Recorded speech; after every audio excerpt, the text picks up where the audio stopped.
Hello and welcome to the Fully Charged Show podcast. I'm very excited about this week's episode because our guest today is, you will have, if you watch Fully Charged, you've seen him before. It's Elliot Richards.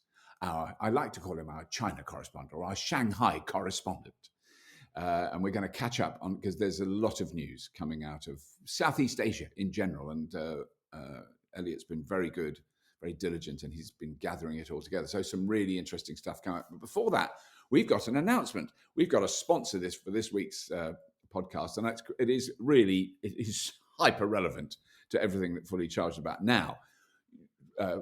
Electric car drivers in the UK will be familiar with the Engenie rapid charging network.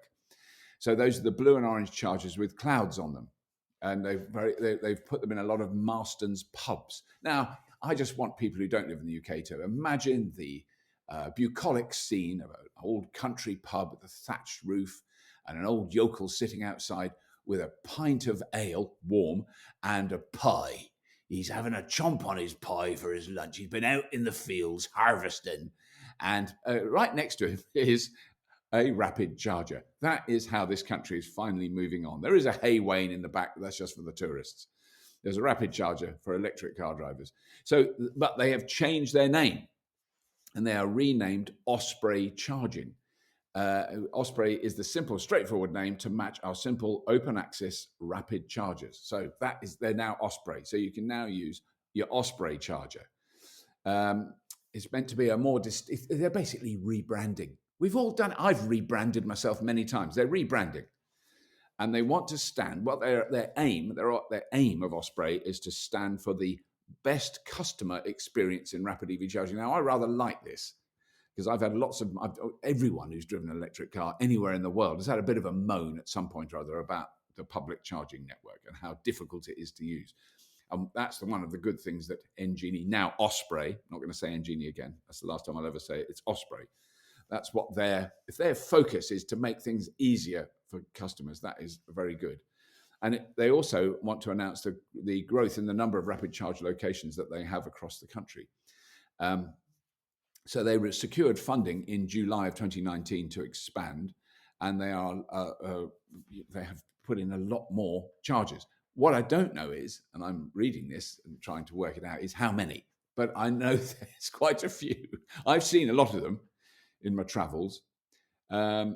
So you don't need to do anything. If you're a customer of the old network, you don't need to do anything. It will automatically change over to Osprey. There's no, you don't have to get a new card or a new membership or anything like that. So current customers can still use and pay for the chargers in exactly the same way they did before, with contactless payment for debit or credit cards or a mobile wallet as standard. So that is so useful. And it's now really then going to be all the discussions are going to be around how much it costs to use rapid chargers. That's all I wanted to say. We're very grateful to Osprey Charging to support this podcast. Really hope the rebranding and the renaming goes very well, because I'm just going to do this in a certain character. The osprey is a large, fast, graceful bird, usually spotted soaring through the air. Osprey Charging love the image of this bird and its freedom to travel without hindrance from not having the right membership card for the damn charger. Anyway, enough of that. Let's get on and welcome all the way from Shanghai in China, Mr. Elliot Richards. Hello, Robert. How are you? Oh, wow, the timing is magnificent. Because I was quite prepared to wait until the line opened up, but you were there. I'm there. Spot really on. Clicked the right time. So you might hear a baby in the background, so I apologise for that. I think it's a delightful sound. I can say that now, having lived through two babies in the background that were quite noisy at times, but they're now very big babies. Yeah, this is the noisy stage. They've wandered off to the big. Yes, they've wandered off to the big playpen of adult life. And I was ready. How old is he now? He's got to be. Yeah, he's 8 months now, so he's born in January. He's 8 months. Yeah. Wow. Right in the height of the thing.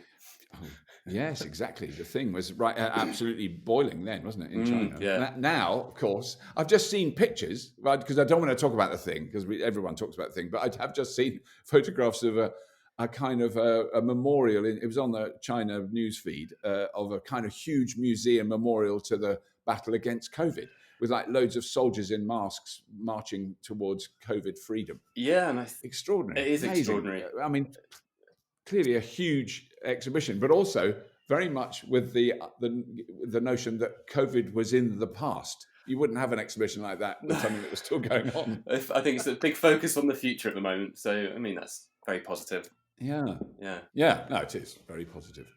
But no, let's go over the topics that we've discussed, because that is really fascinating. Because the Japan one I'm interested in because I just drove the Mazda MX-30 electric version, and they're so good at making cars. It was a really well built car, but it has this very really modest battery and a modest range, and it is surrounded by so many new models that don't have that and are roughly the same cost, but within $2,000 or $3,000 either way.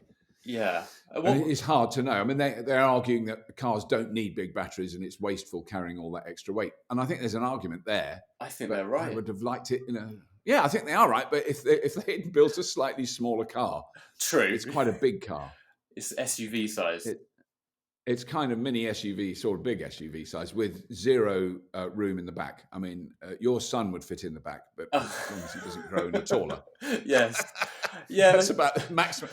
8-month-old child, maximum size. But anyway, sorry, Japan. Yeah, I mean, so all of the manufacturers in Japan have an EV now. So Nissan have the Leaf, and will soon have the Ariya. Right.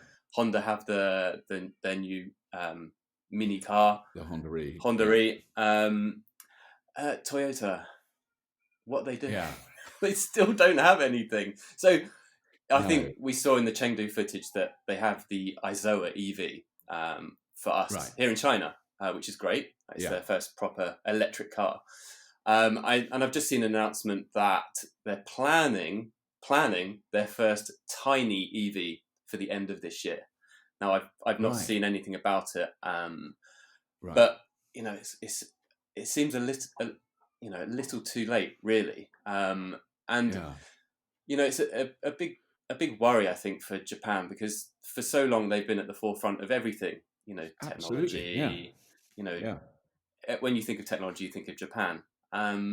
Yes, and the EVs in Japan, they only take up about 0.7% of the entire.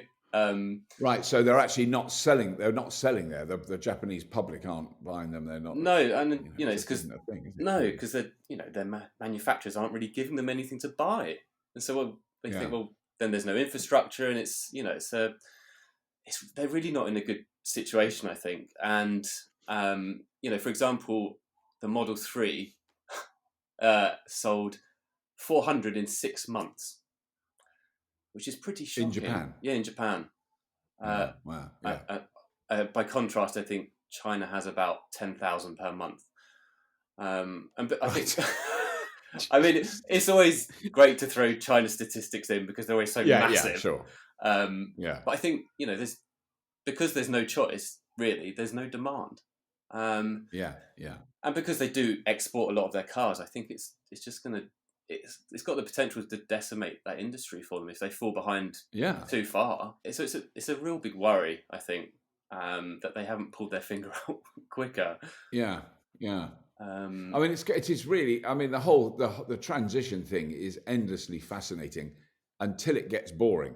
In the sense that all the companies that haven't got the legacy of internal combustion, which is quite a few in China, and really 1.5, you could argue, in America, was a Tesla and Rivian. Yeah. And everyone else is just in this absolute maelstrom of chaos and indecision and U-turns and not sure what to do. The way the Honda E, in our little bubble, the way the Honda E was received, just ecstatic, happiness about it, because it's such a cute looking car.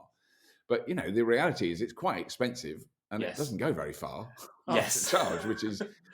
It's a really difficult one. I mean, and I think everyone that has them will be there will be a Honda E owners club of very passionate gentlemen. Oh yes, who think definitely, without question. Yeah, it's very strange. They seem to have their hands over their eyes and they're fingers in their ears. I think if they do have a strategy, and this is just me guessing, I think if they do focus on that tiny kind of EV market, as in tiny cars, because they do small those, urban cars, I think. Yeah, they do those K cars currently in Japan, don't they, to meet the regulations for tax or something. So I think those are exceptionally popular. If they could switch those to EV, I mean, that'd be fantastic. We don't all need SUVs.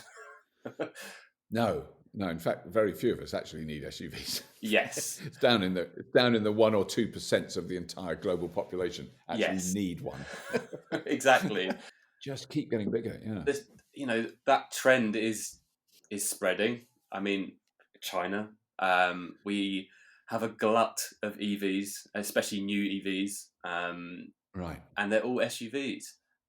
Almost all of them. Very few are focusing on the small cars, which is a shame. Yeah. Yes.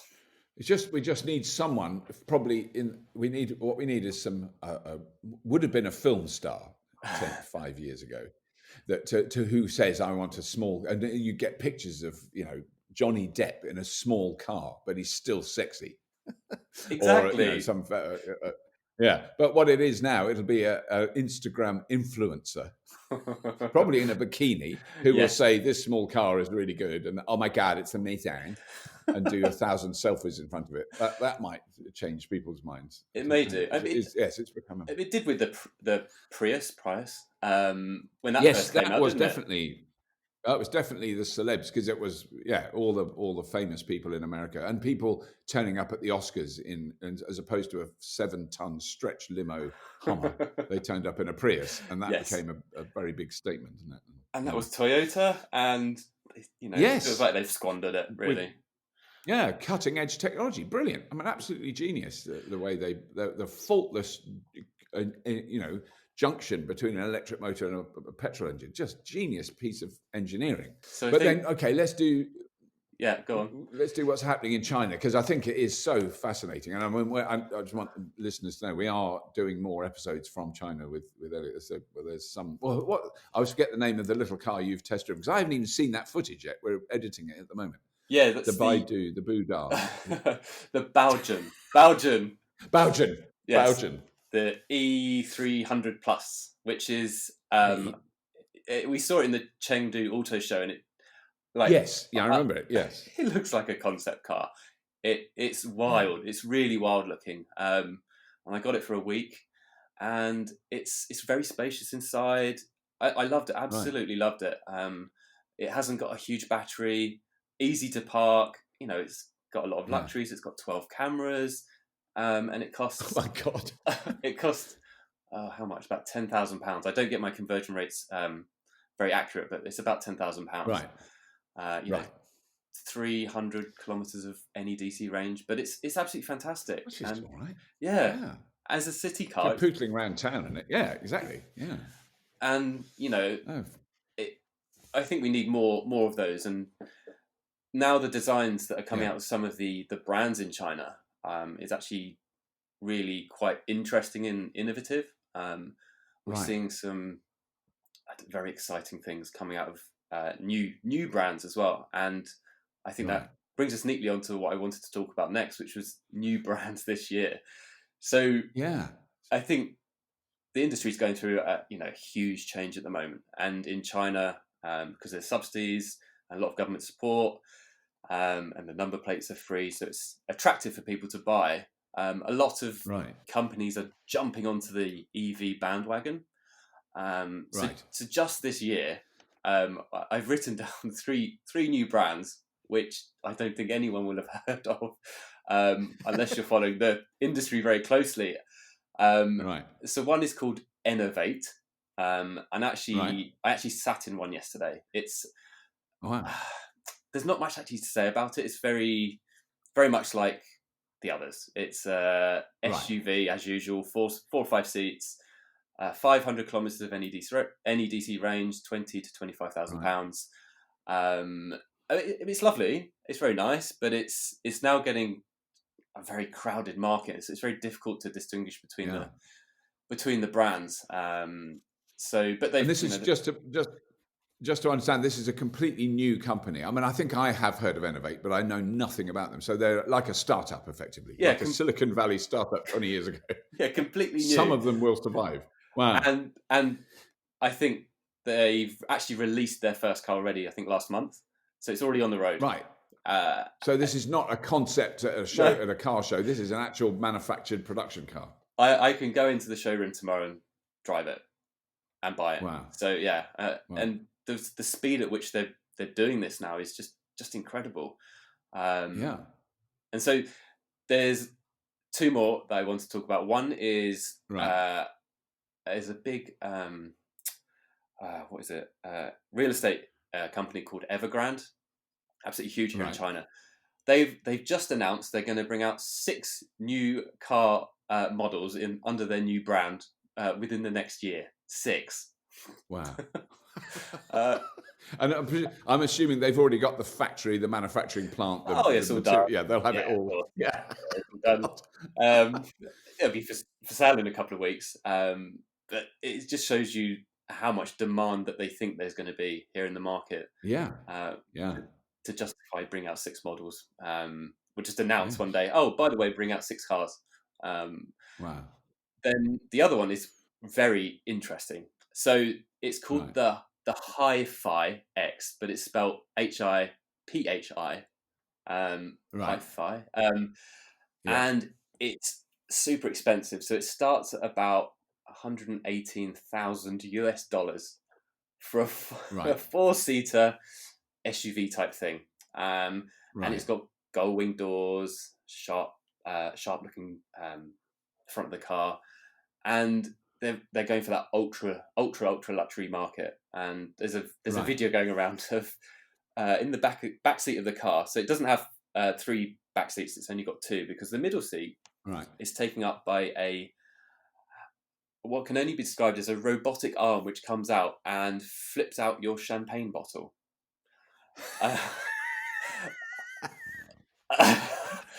I saw this. This is important, of course. When you're driving, Oh, pass me the champagne, please. Wow. I don't know what they're really going for. It's very strange. It looks amazing. Big range, big battery. It's speedy. Yeah. I'll see if we can drive that soon. But it just.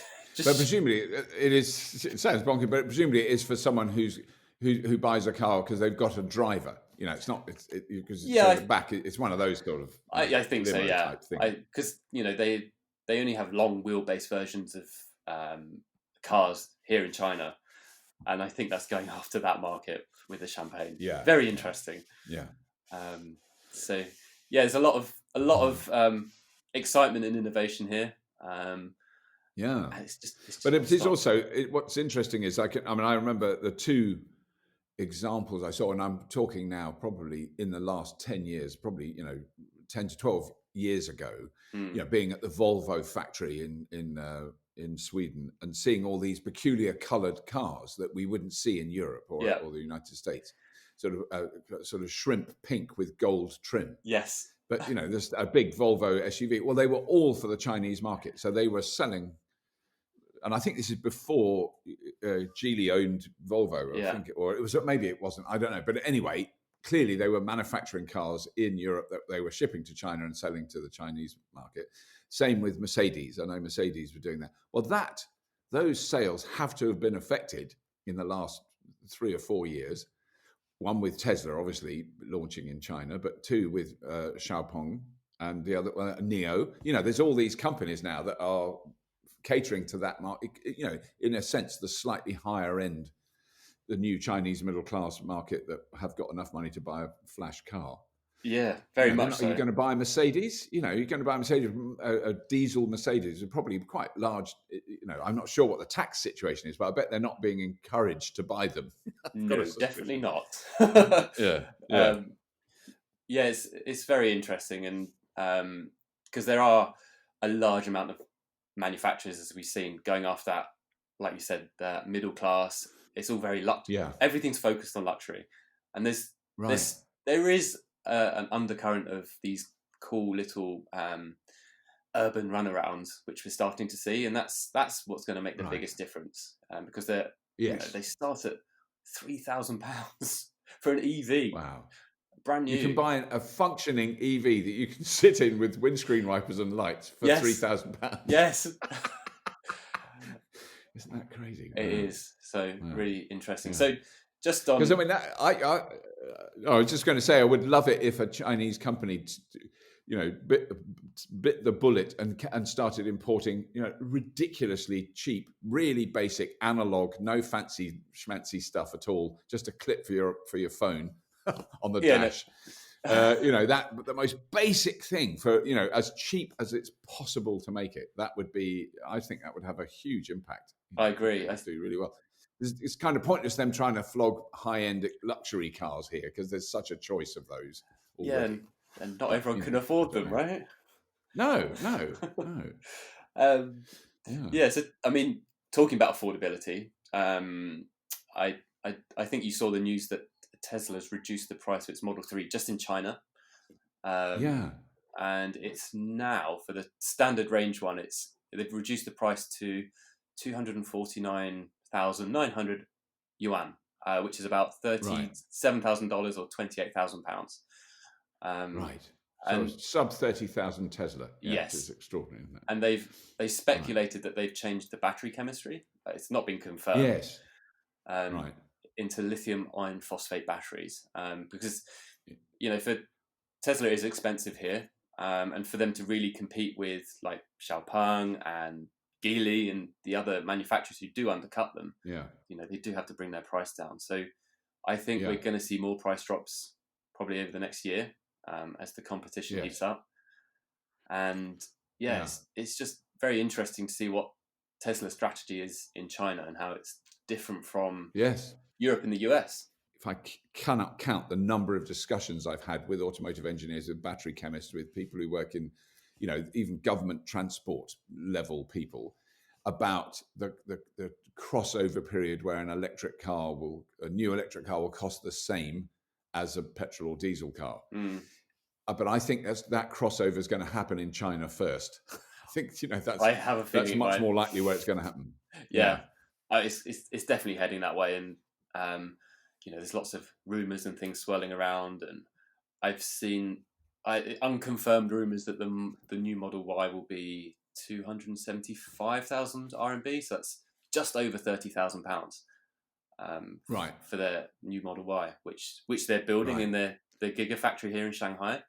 They're already building it there, are they? That's already started. Yeah, so they built the factory in a year, and that was a year ago they finished that, and they're already expanding it. They're building the phase 2 already. It's just incredible. Yeah. So, go on.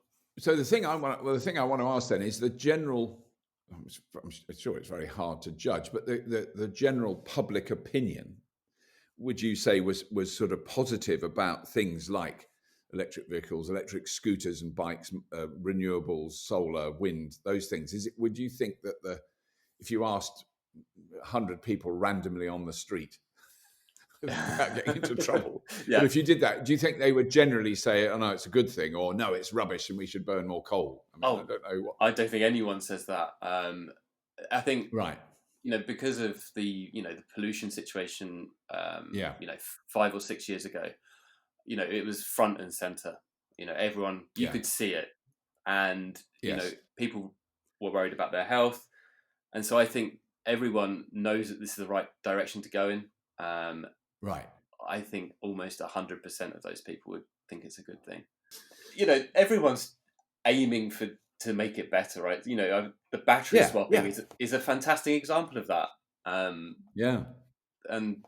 there's been recent legislation from the government who are really trying to push battery swapping with all of the manufacturers now to get to perhaps using the same standard or using the same size. And they've recently released a number of regulations guidance around battery swapping. And so the government is asking the manufacturers to make sure it's not more than 5 minutes maximum time for a swap. So I can give you your time. I can't give you your range just yet. But all the manufacturers, so I know Xiaopeng, NIO, BAIC, which is the big Beijing automotive company. They've all signed up to this this program or this scheme to work together to build cars which can battery swap easily across China.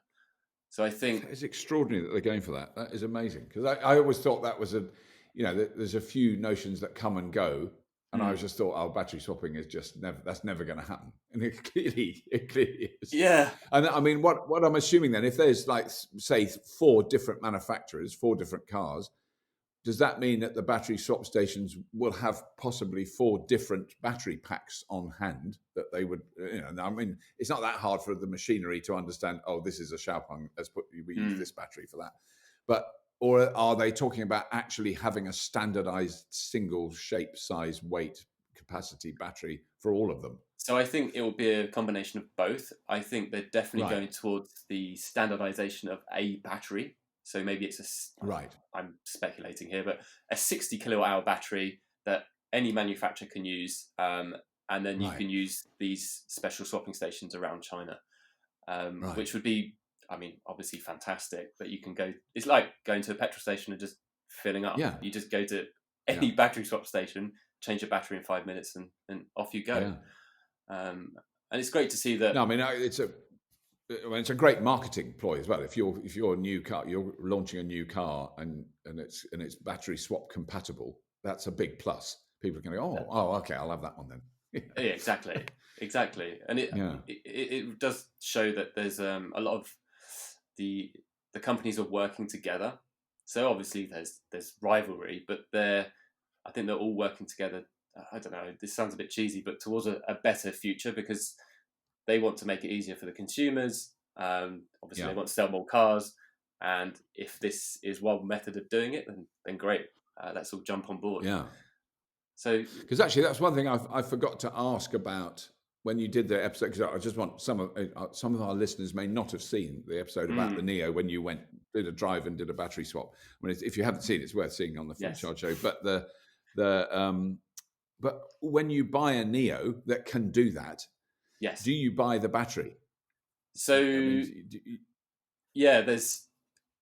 can lease the battery. So I think you pay. I think it's about £100 a month, and you can lease the battery, and that you can go and battery swap it. It doesn't really belong to you, or you can. I think you can buy one. I was going to say without battery, so you just always get involved in the battery swaps.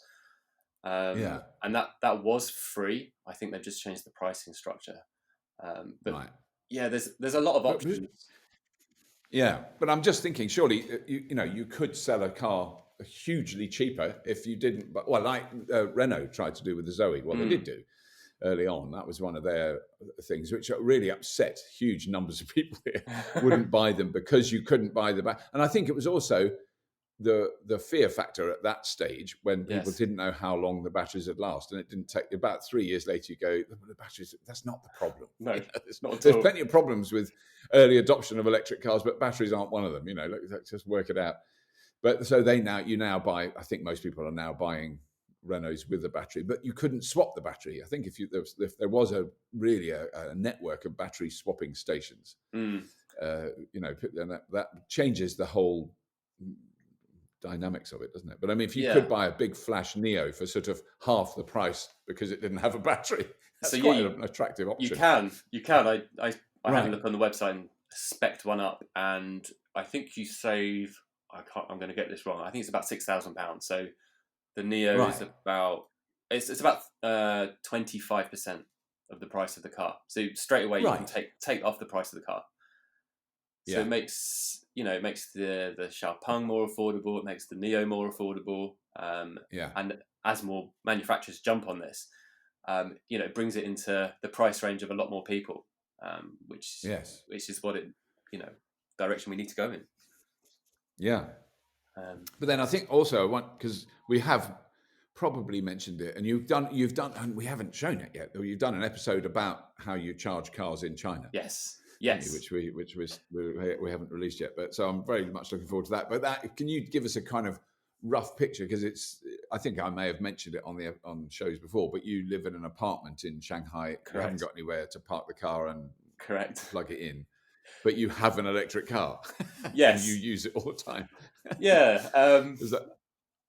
I mean, I give some very quick statistics because right.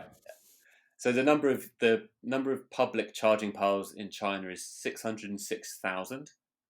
Right. ACEs 350,000, DC fast charging 255,000. So Right. there's a lot, and I think in Shanghai, there's that you don't have to go more than I'm going to say 1 kilometer to find a charging place with at least 5 or 6 chargers. It's not a perfect system, but it's very, very good. I don't charge in my apartment. I don't even have a charger at work. I charge somewhere nearby work, or I go to the fast charger, which is half a kilometer away from my house. I've got so many options that I just fit it into my life. So if I'm going to the supermarket, I just charge it there, and it takes And there are chargers in the car park at the supermarket then. Yeah. So, and I mentioned this in the video that's coming out, is that I think all new builds in China now have to have a certain percentage of charging facilities. So everything, schools, museums, supermarkets, so every new build. And in China, there's still a lot of new building going on. And so the supermarket that we go to has, I think, around about 200 chargers. Wow. That's so sensible. Not 200. Oh, it's annoying for us over here. Very annoying, but because that's what it should be. Because then because that whole thing of like, there's you may know, Elliot, but there's a Twitter feed called "I've Been Iced." Yes. Which basically, when electric car drivers send the picture of the big Range Rover parked where it says electric cars only, but then there's one car park that I've been to a few times in Oxford, which has I think now 60 or 80 of the slots have a charge socket there. So you don't, there's all sorts of cars parked there. Most of the people who park their combustion cars don't even know that it's got a charge point. It's not painted green with leaves on it. It's just a car park space, and you plug it in. I've been there a few times. I mean, just plug the car in, and the charging is free. You have to pay You have to pay for the parking, but the charging, you just plug it in.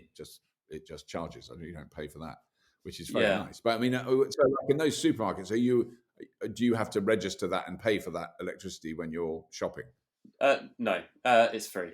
Most of the time. Right. So if you're shopping at the supermarket, they give you the electricity for free and the parking's free. Right.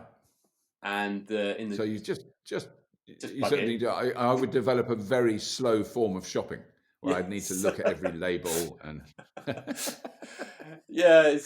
just to get a bit of it. You almost don't mind if ICE cars are parked in the space, because you're like, oh, there's another 199 I can choose from. Yes, exactly. Yeah. But it is that thing. So someone asked me the other day. So our local Tesco supermarket has 4 chargers in that are free to use, and you plug it in. And when I came back with my shopping, I actually hadn't done dawdling shopping. I'd just done ordinary shopping, and I came back and there was a guy looking at it, which does happen every now and then. He goes, and it's that sort of. So does it work? I think he said something like that. I was desperate to say, no, it doesn't. I've got to push it home now. It's hopeless. It's pedal powered. I didn't. It's pedal powered. But I said, yeah. And then I worked out while he was talking to me that when I left home, because I wrote it down then so I wouldn't forget, I had 67 miles range when I left home, and when I got back home after driving, it's about 8 miles. 8 miles there. Charging 8 miles back, get the shopping out. I had 71 miles range when I came back. So that's a result. Yes. So that was how much I added. I didn't actually check what I added while I was there. It was just when I got home, I went, oh my God, it's 71 miles an hour. It's more. And that is an amazing difference. You can't do that in a petrol car. You can't drive to the supermarket and end up with more fuel in your tank when you come home, unless you stop and buy it. And then you've got to take the time to do that. It took me no longer to do the shopping and charge the car. Out there doing nothing, so you might as well plug it in. And you do find that if you're going to the doctors or supermarket, that you do end up coming back with more than you went with. Yes, and you're like, well, I don't need to do a big charge for even longer. Grazing So it sounds like grazing charging. I don't know if that is the term. It should be a thing. I It's think a lot more grazing common. Yeah, charging it should be a thing. Is the thing, but that's a lot easier to do than in China than it is here. I mean, it's possible. It's getting possible here, but it's obviously Yeah. if there's 200 charges. I'm still reeling from hearing that. And yeah, and then the long distance charging again is very easy. It's that I said the long distance charging is probably the weaker link, because there are charging spots at every service station, so about every 40 or 50 miles. So it's very easy to stop and do it. But some of them are broken occasionally. Right. And I mean, that can be frustrating. And sometimes there's only 4 or 5 chargers. But I mean, to be honest, I think I've only waited once for 5 minutes going long distance. While someone else was using it, and then you had to wait for them. Or whatever. But it's very easy. Very easy. Yeah. So, yeah. And what about? The other one, which I know you're doing whenever we can arrange it, is the buses. Because I was thinking about that when I was out this morning. I was thinking how that just mind-boggling. I mean, I don't want to go into too much detail because we're going to do an episode about it. But it's which city is it in? I'm going to say the Shenzhen. city. Shenzhen. Shenzhen is 20,000 electric buses. Is that roughly correct? Where it is at? Wow. Yeah, it's not just the electric buses, but it's the electric taxis as well. So they're taxis. That's right. Yeah. Yeah, their entire public transportation fleet is electric. Wow. Yeah. It's just mind-boggling. The story behind it. They did it overnight. So one day they had diesel buses, the next day they had electric buses, and that's for a city of, I think, about 20 million people, just like that. And what we're going to be doing is looking at the whole infrastructure behind that, because it's going to be very, very interesting. Yeah, I mean, it's just how you charge, because how you charge 20,000 cars in a town would, now is quite mind-boggling, the amount of power that they would absorb. But 20,000 buses, effectively, I don't know how many depots they have, probably more than one. But there's going to be concentrations of buses charging that we just can't. That is up in the sort of multiple megawatts, isn't it? I mean, it is a hell definitely. of a lot. Yeah, and where that power comes from, and the taxis as well. Yeah, they've had electric taxis for a few years now. BYD ones. I remember actually that was my first ever experience in an electric car. I was going to Shenzhen, and we flagged down a taxi, and it was a BYD an electric taxi. Yeah, and I thought, this is fantastic. This is amazing. Right. Wow. Oh wow. And I think that's what really got me started on this journey. Just experiencing an electric taxi. Very interesting. Because now a BYD, they're still going, aren't they? Because it's weird how you sort of hear. That was, I think, the first electric car company I'd ever heard of that came from China, and I saw some BYD cars at a show, I think, in Geneva years ago. But they're still going. They're still very, very much so. They're really at the forefront of battery technology. So they develop their own batteries at the moment.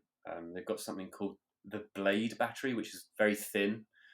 I've seen a few videos about it, and it's one of the safest batteries out there. So what the video showed was they put they cracked an egg open on top of a battery pack, and then they hammered a nail into the battery pack, and they did this with a normal battery pack and a BYD battery pack.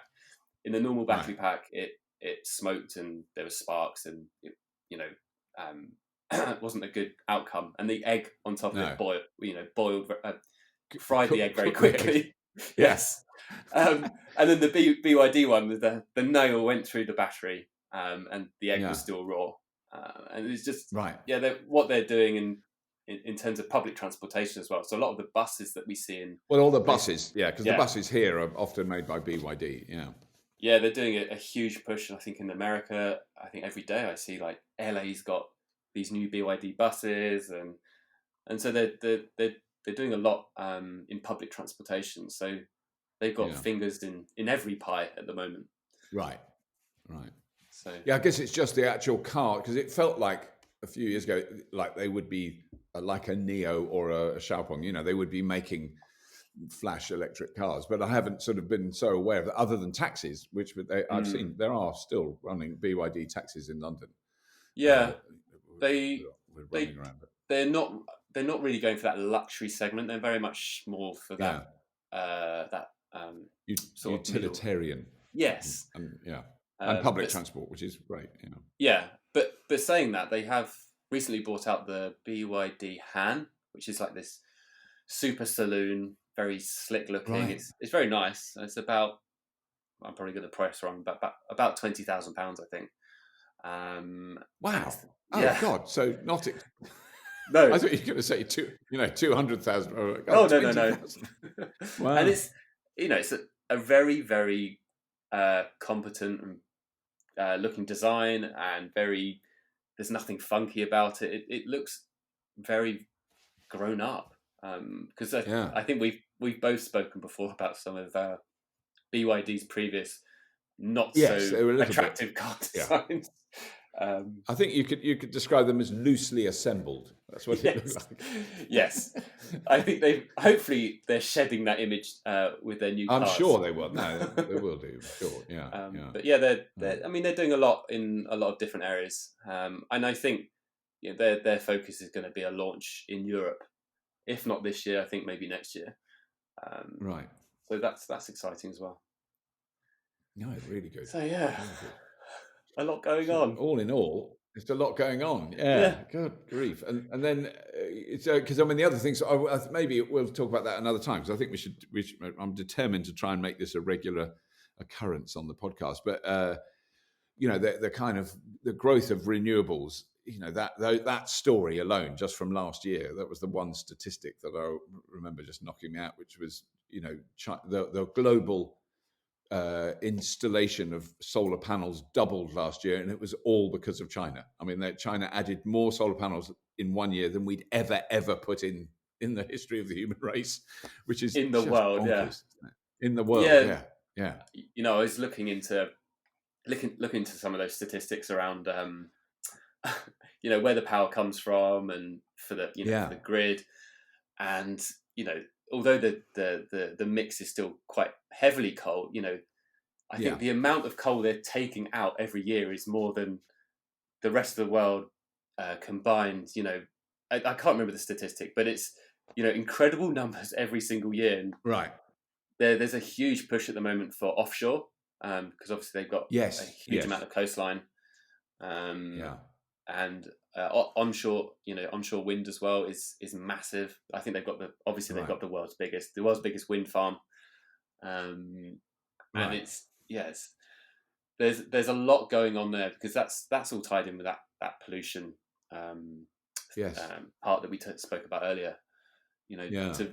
And they did recently commit to zero or net zero by 2060. And I think given that the speed they do things here, that's probably going to be met probably a lot earlier. Because they just get on and just do it. So I think looking at that power mix is also fascinating. To support 5 million. I think we've got 5 million EVs in China at the moment, growing by 1.5 million per year or something like that. Right. So God. It is extraordinary. Mind-boggling, really. Yeah. It's so brilliant. I just want to remind our listeners how lucky we are to have you as our China correspondent, because it's I can read a report in a newspaper about something happening in China, but it's not the same as knowing someone who's actually there and driving electric cars and using the charging network and blah blah blah. It's amazing, really. Yeah, happy to give that insight. No, really good. But well, thank you so much for today, because that's been great. We're coming up to the end of our time. Yep. on the Fully Charged Show podcast, but it's been really good to talk to you. Thanks so much. Thanks, Robert, for doing everything. I'm also really looking forward to seeing the new episodes you're doing, which is really good, and hopefully loads more in 2021, which I'm determined to think of as going to be a really wonderful year. It will be. Thank you.